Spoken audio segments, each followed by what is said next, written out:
কেউ যদি বিপুল পরিমাণ সম্পত্তি করে থাকে তাহলে সেই সম্পত্তি কোথা থেকে এলো সেটা ইনভেস্টিগেটিং এজেন্সিকে জাস্টিফাই করার দায়িত্ব তার।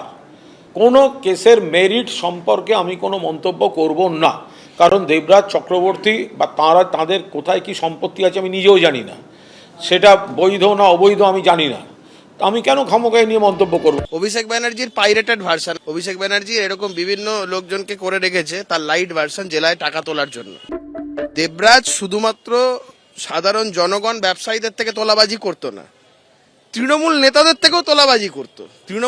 আমি যেটা অভিযোগ করেছিলাম 7,000 টাকা স্যালারি, একটা MLA এর অ্যারাউন্ড 60,000 স্যালারি, আর বাদবাকি এদিক ওদিক মিলে 1 লাখ সামথিং এর কাছাকাছি স্যালারি। জিপ মেরিডিয়ান চলে আসছে, কোত্থেকে আসছে কেউ জানে না।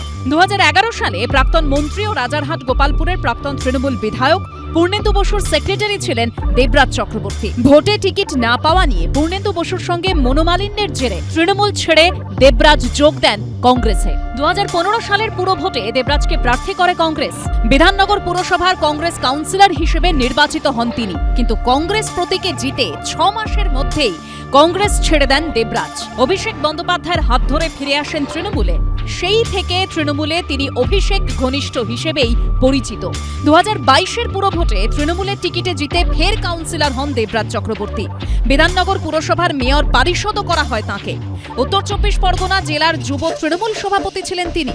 শোনা যায় উত্তর 24 পরগনায় অভিষেক বন্দ্যোপাধ্যায়ের ডানহাত ছিলেন দেবরাজ।